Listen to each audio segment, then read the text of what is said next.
seeing monsters out your window. No, you can't sleep, you pretend though. You don't have to play the hero. 'Cause I got you like you got me. When the earth shakes, when the bombs scream, until our last breath, every heartbeat.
Hello అండి, welcome back to my channel. ఎలా ఉన్నారు మీరు అందరూ? నేనైతే బాగున్నాను. So చెప్పాను కదా picnic blog సపరేట్గా పెడతా అని. సో సాటర్డే వెళ్ళాం అనమాట. సాటర్డే ఆఫ్టర్నూన్ అంతా లేక్ దగ్గర స్పెండ్ చేసాం. చాలా చాలా బాగా గడిచింది మొత్తం వీకెండ్ అంతా. అట్లాగే ఆ టైర్డ్నెస్ బాగుండింది. మీకు అందరికీ షేర్ చేస్తాను. ఇక్కడ వచ్చి ఏంటంటే సాంబార్ చేస్తున్నాను ఆ రోజు, ఇంకా పొటాటో ఫ్రై చేస్తున్నాను అనమాట. సో సాంబారు ఇంకా ఆలు అన్నీ క్రాక్ పాట్లో పెట్టేస్తున్నాను. ఒక 10 minutes అయ్యిందంటే అవి బాయిల్ అయిపోతాయి. సో డైరెక్ట్గా సాంబార్ ఈజీగా చేసేసుకోవచ్చు, ఫాస్ట్గా అయిపోద్ది పనని. ఇంకా ఏమేం పెట్టుకోవాలి, ఏమేమి తీసుకుని వెళ్ళాలి, ఏమేమి వేసుకోవాలి అవన్నీ తీసి పెడుతున్నాను అనమాట. వీళ్ళిద్దరికీ స్విమ్ వేర్ పెట్టుకుంటున్నాను. అసలు పాపకి స్విమ్మింగ్ స్టార్ట్ చేయించాము అని అనుకుంటే అది కాస్త అవ్వలేదు. సో ఇలాగా కుదిరిందనమాట.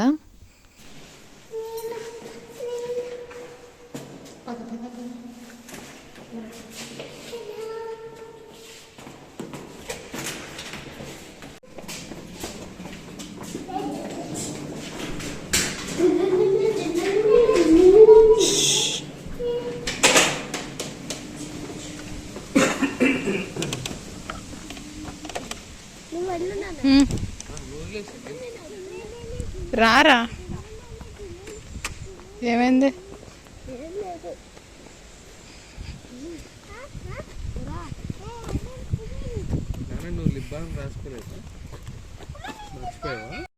ఎక్కడికి వెళ్ళాలి ఎట్లా అనేది మొత్తం అనితని అడిగాను. అంటే వాళ్ళు రీసెంట్గా కార్ తీసుకున్నారు. సో కొన్ని ప్లేసెస్ విజిట్ చేశారు, చూశారు. తను అడిగితే బెటర్ కదా అన్నట్టుగానే మేము వెళ్ళే ముందే తనతోటి క్లియర్గా మాట్లాడి అప్పుడు డిసైడ్ చేసుకున్నాము. మా ఇంటి దగ్గరే ఉందన్నమాట, బాబు స్కూల్ దగ్గరే ఉంది యాక్చువల్గా. వాడు కూడా చాలాసార్లు ఆ ప్లేస్కి వెళ్ళాడు అండ్ ఎప్పటి నుంచో వెళ్ళాలి అని మేము కూడా అనుకుంటా ఉన్నాము. సో అదే ప్లేస్కి వెళ్ళాము. వెళ్ళే ముందు అనుకున్నాం ఎక్కువ రష్ ఉంటే అక్కడ ఉండకుండా వేరే ప్లేస్కి వెళ్ళిపోదాంలే వెంటనే అని. ఫస్ట్ ఏంటంటే స్నాక్స్ ఏమీ తీసుకోలేదన్నమాట. ముందు రోజు మేము బయటకు వెళ్ళినా సరే ఏమీ అనుకోలేదు కాబట్టి తీసుకోలేదు. సో ఈకాకి వెళ్తున్నాము కొన్ని స్నాక్స్ అవన్నీ తీసుకోవడానికి. ఏమేమి తీసుకున్నావు అవన్నీ నేను మీకు చూపిస్తాను ఆబ్వియస్గా. ఇంటి దగ్గరే కాబట్టి ముందర అయితే ఈకాకి వెళ్ళిపోయి అవన్నీ తీసుకుని అక్కడ నుంచి బస్సు ఎక్కుతాం. జస్ట్ ఒక 3 stops ఏమో అంతే. వాకింగ్ కూడా వెళ్ళిపోవచ్చు, కానీ ఆ రోజు భయంకరమైన వేడి ఎండ అనమాట. అసలు చాలా ఉక్కగా ఉండింది. బయటికి రాగానే బాబోయ్ ఎలా ఉంటామో ఏమో అనిపించింది నాకైతే. బట్ అనిత చెప్పడం ప్రకారం అక్కడ బాగా నీడగా ఉంటుంది, చాలా చెట్లు ఉంటాయి, ఎక్కడ కావాలంటే అక్కడ కూర్చోవచ్చండి, ట్రై చేయండి అని అనింది. సో అలాగా ఆలోచించి బెడ్షీట్ అన్నీ తీసుకుని వెళ్ళాను. ఇంకా ఏంటంటే సో అదే అట్లాగా అనుకుని అయితే వెళ్ళాం. మొత్తానికి అక్కడికి వెళ్ళినాక ఎంత రష్ ఉండిందంటే అసలు చెప్పలేను. ఎక్కడ గ్యాప్ లేకుండా ఫుల్ నిండిపోయి ఉన్నారనమాట. ఆబ్వియస్లీ వెదర్ బాగుంది, వీకెండ్. మంచి టైం అన్నమాట అందరికి బయటికి రావడానికి. బట్ మాకైతే ఆ ప్లేస్ చూసినాక తిరిగి ఇంటికి వెళ్ళబుద్ధి కాలేదు, అంత నచ్చేసింది మాకు. చాలా చాలా బాగుండిందనమాట.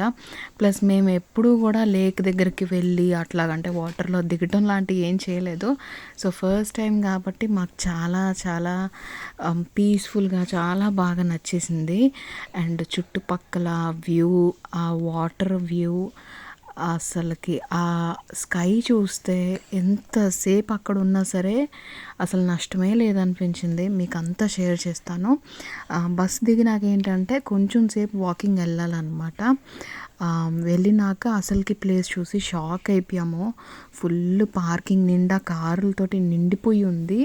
అది చూసే అర్థమైంది మాకు ఈ ప్లేస్ చాలా రష్గా ఉంది అని. కానీ ఇంకెళ్ళబుద్ధి కాలేదు. అంత దూరం వచ్చినాక పిల్లలు ఊరుకుంటారా వెళ్దాం అన్నా సరే. సో పిల్లలు కూడా ఊరుకోరు, అందుకని ఇంకా సరేలే కదా అన్నట్టుగానే వెళ్ళిపోయాము. వాటర్ అంటే పిల్లలు వాటర్లో ఆడుకునే గేమ్స్ లాంటివి ఏదైనా ఉంటే బాగుండేది. ఎక్స్పెక్ట్ చేయలేదు నేను అసలుకి. సో ఈసారి మళ్ళీ ఎప్పుడన్నా వెళ్ళినప్పుడు ఖచ్చితంగా తీసుకుని వెళ్ళాలి అవి, అంత బాగుండింది. మొత్తానికైతే ప్లేస్కి చేరుకున్నాము. ఒక ప్లేస్ చూసుకుని ఒక దగ్గర కూర్చుని సెటిల్ అయ్యామన్నమాట కొంచెం సేపు. ఎందుకంటే అప్పటికి 3 అయిపోయింది, 3 దాటేసింది యాక్చువల్గా.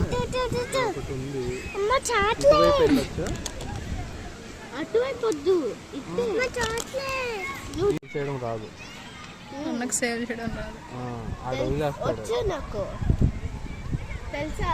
స్విమ్మింగ్ సేవింగ్ అంటే నాన్న, ఏదైనా స్విమ్మింగ్ కానీ ఏదైనా. చాలా మంది అనిత అదే అనింది, 3 దాటిందో ఫుల్ జనం ఉంటారండి, అటువైపు అయితే ఇంకా రష్ ఉంటారు, మరి ఇటు ఎలా ఉంటుందో అని. నోరా షాడల్ కదా ఇక్కడ వేసుకోవడానికి.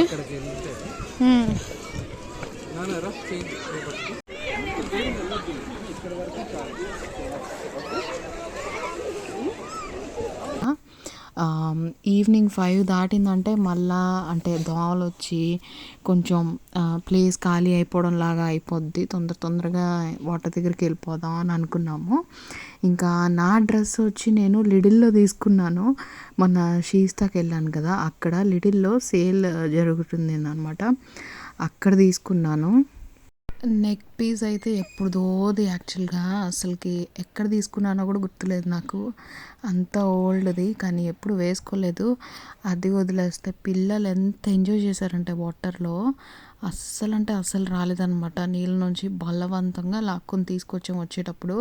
అండ్ పాప ఇప్పటివరకు ఎప్పుడు నీళ్ళల్లో ఆడుకోలేదు. అది బాబు స్విమ్మింగ్ కోసం అని చెప్పి వెళ్ళినప్పుడు కూడా చాలా గొడవ చేసేది, నేను కూడా వెళ్తాను, కానీ మాకు ఎప్పుడు ధైర్యం చాలలేదు దాన్ని వదలటానికి. ఎందుకంటే చాలా దూలపిల్ల కదా, అల్లరి ఎక్కువ, ఏం చేసుకుంటుందా అని గబుక్కనే అస్సలు వదిలేవాళ్ళం కాదు. కానీ ఇది ఫస్ట్ టైం అనమాట దానికి వాటర్లోనే. చాలా చాలా ఎంజాయ్ చేసింది. అండ్ ఈ బ్లాగ్ వాయిస్ ఓవర్ ఇచ్చేటప్పుడు కూడా నా పక్కనే ఉంది, చూస్తూ ఉంది ఏమేమి వీడియో రికార్డ్స్ చేశానని. ఎందుకంటే వాళ్ళు అసలుకి నేను ఏం చేస్తున్నాను అనేది కూడా వదిలేసేసి ఆడుతూనే ఉన్నారు. Seeing monsters out your window. No, you can't sleep, you pretend though. You don't have to play the hero.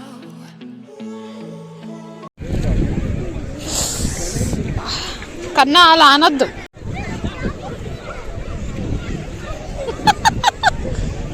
రాయిలు గుచ్చుకుంటున్నాయి Nishu, చూసుకో.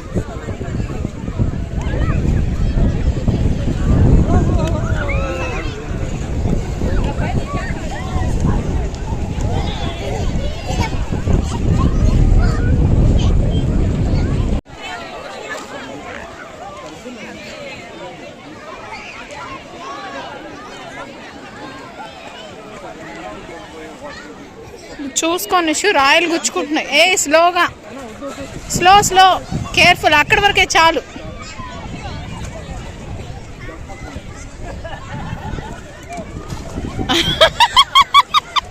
చాలా దూరం దూకేవు తల్లి నువ్వు. Clear sky. ఇది వాటర్ స్లైడర్. వాటర్ స్లైడర్ అంటారు కదా, వాటర్ మీద ల్యాండ్ అయ్యింది.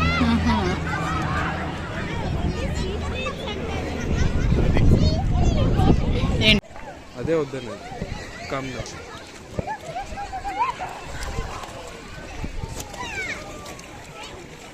కాదులే అమ్మా.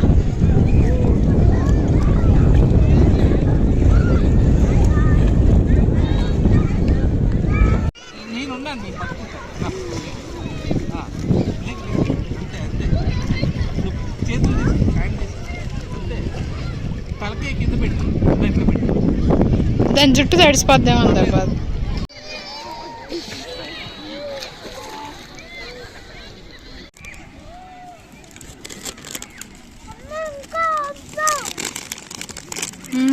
ఇంకా చాలు, ఇంకా మళ్ళీ next week Bujjamma please. Slow అందుకే చెప్పా స్లోగానే. లేదు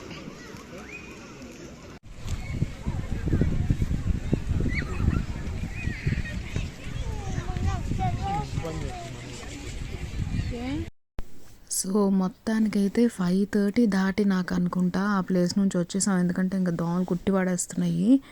అసలుకి పిల్లల్ని బలవంతంగా లాక్కుని వచ్చి వాళ్ళకి మళ్ళీ టవల్తో తుడిసి బట్టలు మార్చి ఇంటికి వచ్చేటప్పటికి ఫుల్ టైర్డ్. మళ్ళీ కొంచెం అవసరం అయ్యి మళ్ళీ ఈకాకి వెళ్ళాము. అండ్ వచ్చే దారమ్మట అనమాట ర్యాబిట్స్ తిరుగుతున్నాయి.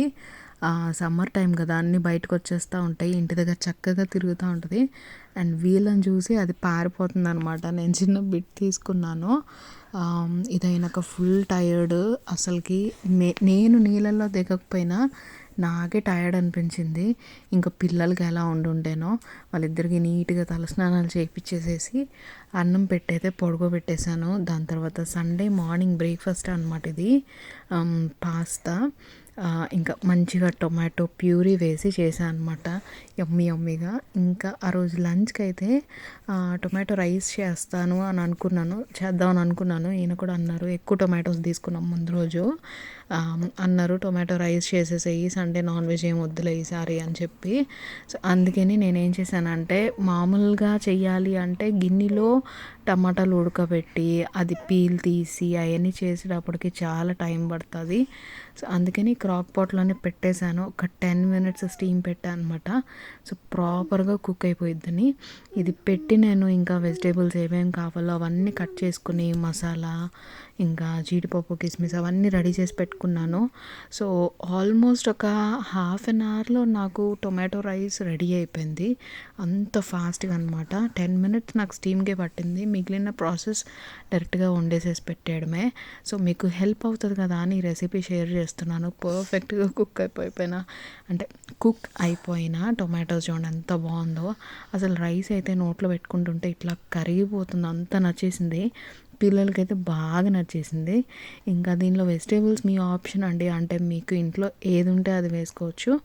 నేనైతే వేసుకున్నాను. దీనిలో బఠానీ కూడా వేసుకోవచ్చు. కాకపోతే ఏంటంటే ఈయనకి అంతగా ఇష్టం లేదు బఠానీ వేయడం టొమాటో రైస్లో, అందుకని చెప్పి ఇంకా వేయలేదన్నమాట. అండ్ స్టార్టింగ్ వచ్చి కొంచెం ఆయిల్ తీసుకున్నాను, కొంచెం నెయ్యి వేసాను, సాటే మోడ్లో పెట్టాను. సాటే మోడ్లో ఏంటంటే ఒక 30 minutes వరకు మనము ఫ్రై చేసుకుంటూ ఉండొచ్చు. అండ్ ఆ జీడిపప్పు అవి ఫ్రై అయిపోయినాక మసాలా దినుసులు కూడా వేసేస్తున్నాను దానిలో. ఇది కూడా బాగా ఫ్రై అయిపోయినాక పచ్చిమిరపకాయలు ఇంకా ఆనియన్స్ అనమాట. ఒక 1.5 ఆనియన్ అనుకుంటా ఇట్లా కట్ చేసుకున్నాను. అండ్ పచ్చిమిరపకాయలు వచ్చి ఒక 5 or 6 తీసుకున్నట్టున్నాను, చిన్న పచ్చిమిరపకాయలు. కానీ ఆ కారము ఎక్కువ అవ్వలేదు, అంటే రైస్ కారంగా అనిపించలేదు, పర్ఫెక్ట్గా ఉండిందనమాట. అదేమో మరి అన్నీ కలిసి వచ్చేసేసి టేస్ట్ సూపర్గా వచ్చింది. ఇంకా ఇక్కడ పచ్చిమిరపకాయలు కూడా ఫ్రై అయిపోయినాక ఆనియన్స్ వేసుకున్నాను. ఏది ఎక్కువ ఫ్రై అవసరం లేదు, జస్ట్ ఆ పచ్చి వాసన పోయే వరకు ఉంటే చాలు. ఎందుకంటే మనము రైస్ వేసినాక కుక్ చేసుకుంటాం కదా, ఆటోమేటిక్గా చక్కగా అన్ని కూరగాయలు మంచిగా ఉడికిపోతాయి. సో ఏంటంటే చిన్న క్లిప్పింగ్ పెట్టి నేనేం కుక్ చేస్తున్నానో చెప్పండి అని చెప్పి ఇన్స్టాగ్రామ్లో పెట్టారు. చాలామంది వెజ్ ఫ్రైడ్ రైస్ అది ఇది అని అన్నారు. కాదని చెప్పి లాస్ట్కి టొమాటో రైస్ చేసింది పెట్టాను అనమాట. అందరూ ఎంతమంది మెసేజ్ చేశారో సూపర్గా ఉంది చూడడానికి అని చెప్పి. అండ్ ఇక్కడ కరివేపాకు కూడా వేసుకున్నాను, ఎందుకంటే మంచి టేస్ట్ వస్తుంది, ఫ్లేవర్ వస్తుంది అసలుకి అది వేసుకోగానే. ఇంకా అదైనాక దంచి పెట్టుకున్న అల్లం వెల్లుల్లిపాయ పేస్ట్, ఇది కూడా మీ ఇష్టం అంటే మీకు ఆ ఘాటు ఎక్కువ కావాలి అనుకుంటే ఎక్కువ వేసుకోవచ్చు. నేను చాలా కొంచెం వేసుకుంటాను, ఎందుకంటే పిల్లలు కూడా తినాలి, వాళ్ళకి ఎక్కువ ఘాటుగా ఉండటం అనేది ఇష్టం లేదు తినడానికి, అందుకని కొంచెం వేసుకుంటాను అనమాట. ఇంకా అది కూడా ఫ్రై అయిపోయినాక మంచిగా అసలుకి ఎంత మంచి స్మెల్ వచ్చేస్తూ ఉంటుంది కిచెన్ అంతా, ఇవన్నీ ఫ్రై అవుతూ ఉంటాయి. సో ఫైనల్గా టొమాటో ప్యూరీ అనమాట. ఇది ప్యూరీ అని కూడా అన్ను, నేను ముక్కలుగా అలాగే ఉంచాను అనమాట, కొంచెం తగులుతూ ఉండాలని ముద్దలోకి. నా ఫోర్క్ అంటే హ్యాండ్స్ కాదు కానీ చాలా వేడిగా ఉంటుంది కదా, ఫోర్క్తోనే కొంచెం అలా మ్యాష్ చేసేసాను. అదంతా ప్యూరీ అంతా కూరగాయల్లో ఇప్పుడు సాటే అయిన దాంట్లో వేసేసుకున్నాను. ఇంకొక చిన్న పాయింట్ ఇక్కడ ఏంటి అంటే, మనము రైస్ క్వాంటిటీకి దీనికి మెజర్మెంట్ చూసుకోవాలి కరెక్ట్గా. నేను ఎప్పుడు చల్లార్చినాక నిదానంగా చేసుకుంటాను, ఇది కొంచెం ఫాస్ట్గా చేసేసాను. సో నేను వాటర్ మెజర్మెంట్ అనేది కొలుసుకోలేదు. రైస్ మాత్రం 3.5 కప్స్ తీసుకున్నాను. So approximately 6.5 to 7 glasses of water పడుతుంది ఉడకడానికి. కాకపోతే ఏంటంటే ఇక్కడ నేను టొమాటో ప్యూరీది మెజర్మెంట్ తీసుకోలేదు కదా, సో చాలా కన్ఫ్యూజ్ అయిపోయాను ఇప్పుడు ఎట్లారా అని. ఎందుకంటే తీసుకోవడానికి కూడా లేదు, చాలా వేడిగా ఉంది, కాలిపోతూ ఉంది. ఒక పక్కన కూరగాయలు ఫ్రై అయిపోయినాయి, ఎట్లారా బాబు, సరేలే ఏదో ఒకటి ఎట్లా అయితే అట్లా అయింది, తినేది మనమే కదా అన్నట్టుగాని నేను ఊరికినే అంటే అప్రాక్సిమేట్లీ వాటర్ పోసేసుకున్నాను అనమాట. అలా చూస్తూ కొంచెం అనిపిస్తుంది కదా ఇది సరిపోతాయేమో మనం తీసుకున్న రైస్కి అన్నట్టుగా, ఆ విధంగా వేసేసుకున్నాను వాటర్. కానీ మీరు మాత్రం ఎగ్జాక్ట్ మెజర్మెంట్స్తో వేసుకోండి ప్లీజ్, నా అలాగా చేయొద్దు. ఇంకొకటి ఏంటంటే పసుపు వేసాను, కొంచెం కారం వేసాను, కారం ఆప్షనల్, మీరు వేసుకోవాలనుకుంటే వేసుకోవచ్చు. నేనేంటంటే కొంచెం వేసాను బాగుంటుంది కదా అని చెప్పి. అండ్ సాల్ట్, రైస్కి సరిపడా సాల్ట్ ఇక్కడే వేసేసుకోండి. బాగా కలిపేసుకున్నాక ఒక్కసారి టేస్ట్ చేసి చూడండి సాల్ట్ కారం అంతా సరిపోయిందా అని ప్రపోర్షన్, ఎందుకంటే ఈ వాటర్ టేస్ట్ చేస్తేనే మనకి రైస్ ఎలా వస్తుంది అనేది అర్థమైపోద్ది. సో నాకైతే ఆ టేస్ట్ చేయగానే సూపర్గా అనిపించేసింది, అక్కడే అర్థమైపోయింది ఇది పర్ఫెక్ట్గా కుక్ అయిపోద్దని. కాకపోతే ఈ వాటర్ ప్రపోర్షనే కొంచెం డౌట్ అయ్యింది అనమాట నాకు, ఎట్లారా అని. సరే ఇంకా ఏదో ఒకటి అయిందిలే అని రైస్ కూడా వేసేసుకుని లిడ్ క్లోజ్ చేసేసి రైస్ మోడ్లో పెట్టేశాను. ఎగ్జాక్ట్లీ 12 minutesలో టొమాటో రైస్ రెడీ అయిపోయింది. అండ్ ఎలా వచ్చింది అనేది కూడా నేను ఇన్స్టాగ్రామ్లో షేర్ చేశాను. అసలుకి నోరు ఊరిపోతూ ఉండిందనమాట, అంత పర్ఫెక్ట్గా కుక్ అయింది. అది కూడా మీకు షేర్ చేస్తాను. ఈ రెసిపీ మీరు ట్రై చేస్తే కనుక నాకు షేర్ చేయడం మర్చిపోవద్దు. చాలా ఫాస్ట్గా అయిపోయేది. అంటే దీంట్లో ఇది చేయాలంటే క్రాక్ పాటే అవసరంలా, ఏ కుక్కర్ అయినా చాలు. వాటర్ ప్రపోర్షన్ కరెక్ట్గా తీసుకుంటే ఏ కుక్కర్ అయినా సరే మంచి టేస్ట్ వస్తుంది. కాకపోతే ఏంటంటే చాలా ఫాస్ట్గా అయిపోవాలి అని అనుకునే వాళ్ళు క్రాక్ పాట్ ఉంటే మీరు చేసుకోగలిగితే ఇది ట్రై చేయండి, సూపర్ ఫాస్ట్గా అయిపోద్ది. ఎప్పుడన్నా ఇంట్లో ఏమీ లేవు అన్నప్పుడు కూడా ఇట్లాంటివి చేసుకుంటూ ఉంటే ఇంకా బాగుంటుంది. సో అది మొత్తానికి లక్కీగా వాటర్ది నేను సరిగ్గా చేయకపోయినా సరే చాలా బాగా కుదిరింది. అన్నం కరెక్ట్గా కుక్ అయిపోయింది, మరీ మ్యాష్ అవ్వలేదు, మరీ పదునుగా లేదు. మీరు చూస్తున్నట్టే అసలుకి ఎంత యమ్మీగా ఉందంటే, నెయ్యి టేస్ట్, ఆ మసాలా, ఆ కారం పర్ఫెక్ట్గా సరిపోయిందనమాట. సో హ్యాపీగా టొమాటో రైస్ తినేసేసి కొంచెం సేపు బాల్కనీలో అలాగా ఆస్వాదించాం క్లైమేట్ని. ఎండ మండిపోతుంది, అదే టైంకి మబ్బు అడ్డం వచ్చింది. బట్ మేమేంటంటే కాన్సెప్ట్ కూర్చుందాంలే, అసలు ఇంట్లో గాలి ఆడట్లేదు అన్నట్టుగానే ఇంకా బయట వచ్చి కూర్చున్నాం అనమాట. అండ్ ఆ రోజు ఈవినింగ్ ఏంటంటే ఈయన అన్నారు, ఒక్కసారి నా సైకిల్ ట్రై చెయ్యి, నీకు హైట్ సరిపోద్దా లేదా అని. ఆ సీట్ కొంచెం అడ్జస్ట్ చేసి ట్రై చేసి చూద్దాం అని చెప్పి సీట్ అడ్జస్ట్ చేసి కూర్చునేసరికి నాకు సరిపోయింది. సో కొంచెం అలా రౌండ్ చేశాను అనమాట సైకిల్ మీద. అండ్ అదే రోజు నన్ను చూసి బాబుగాడు ఖర్చు పెట్టుకుని నాయి కూడా బ్యాలెన్స్ వీల్స్ తీసేసి నేను కూడా తొక్కేస్తా అన్నాడు. సరే తీసి చూద్దాం ఏం చేస్తాడో అన్నట్టుగాని మేము తీసేస్తే వాడు నిజంగా తొక్కేశాడు. నాకు అనిపించింది ఇదేంట్రా బాబు సడన్గా ఇలా వచ్చేసింది సైకిల్ వీడికి, నేను ఇన్ని రోజులు కుస్తీ ఇవ్వన్నా రాలేదు అని. సో ఏదైనా సరే మనం పక్కన వాళ్ళని చూసి ఖచ్చితోటి చేస్తూ ఉంటారు చూడండి, అలాగ మావాడు నన్ను చూసి ఇన్నాళ్ళు నాకు సైకిల్ రాదేమో అని అనుకున్నాడు. షాక్ అయ్యి నేను కూడా తొక్కేస్తా అని తొక్కేశాడు. వచ్చేసింది శుభ్రంగా బ్యాలెన్స్ వీల్స్ తీయంగానే. సో సండే బాబుకి ఫైనల్గా సైకిల్ తొక్కడం వచ్చేసింది బ్యాలెన్స్ లేకుండా. మేము ఫుల్ షాకు, అదేవిధంగా హ్యాపీ కూడా. ఎందుకంటే సైకిల్ నేర్చుకోవడం పెద్ద మైల్ స్టోన్ పిల్లల్లోని. సో ఫైనల్గా వాడికి వచ్చేసింది. ఇంకా నుంచి హ్యాపీగా సైకిల్ మీద వెళ్ళిపోవచ్చు. వింటర్ వచ్చే వరకు సైకిల్ మీద వెళ్ళిపోవచ్చు స్కూల్కి. సో యా అదండి, మొత్తానికైతే వీకెండ్ అంతా సూపర్గా గడిచింది. ఈ వ్లాగ్ కూడా మీరు బాగా ఎంజాయ్ చేశారు అని అనుకుంటున్నాను. చేస్తే కనుక వీడియోని లైక్ చేయడం మర్చిపోవద్దు. అండ్ ఛానల్ని కొత్తగా చూస్తున్నారంటే సబ్స్క్రైబ్ చేసుకోండి ప్లీజ్. అండ్ ఇక్కడ చూడండి, ఈవినింగ్ మేము డిన్నర్ చేసినాక నేను జస్ట్ అలా చూస్తున్నాను కిటికీలోంచి, సడన్గా ఇది కనిపించింది అనమాట. వెంటనే పిల్లలకి పిలిచి అది చూపిస్తూ ఉన్నాం పిల్లలకి. అది ఎక్కుదాం, మనం కూడా ఎక్కుదాం అని ఒక్కటే గోల పిల్లలు చూసి. యాక్చువల్గా ఏంటంటే అది దూరం వెళ్ళిపోతూ ఉంది, అంటే అటువైపు వెళ్ళిపోతూ ఉంది. నేను చూసినప్పుడు చాలా దగ్గరకు ఉండిందనమాట. మేము అక్కడి వరకు వెళ్ళేసరికి దూరం వెళ్ళిపోయింది చాలా వరకు. అదేంటి అంత ఫాస్ట్గా వెళ్ళిపోతుందని షాక్ అయ్యాం. కాకపోతే ఏంటంటే అది అందరు ఎక్కడానికి లేదు, పిల్లల్ని అలౌ చేయరు, ఓన్లీ అడల్ట్స్ 18+ వాళ్ళని మాత్రమే, కిడ్స్ని అలౌ చేయరంట. దాని తర్వాత చూసారైనా పోనీ ఎక్కిద్దాం అన్నట్టుగాని. ఇంకా పిల్లల్ని అలౌ చేయకపోతే మనం వెళ్ళి ఏం చేస్తాం, నేను రాను అని అన్నాను. ఇంకా అదండి మొత్తానికి బాగా గడిచిన వీకెండ్. మీకు ఈ వ్లాగ్ నచ్చితే ప్లీజ్ లైక్ చేయడం మర్చిపోవద్దు, షేర్ చేయండి, వీలైతే సబ్స్క్రైబ్ చేసుకోండి. అండ్ కింద కమెంట్ చేసి చెప్పండి వ్లాగ్ ఎలా ఉంది అని. నేను మళ్ళీ రేపటి వ్లాగ్లో కలుసుకుంటాను. Until next time, take care, bye bye. 'Cause I got you like you got me. When the earth shakes, when the bombs scream, until our last breath, every heartbeat.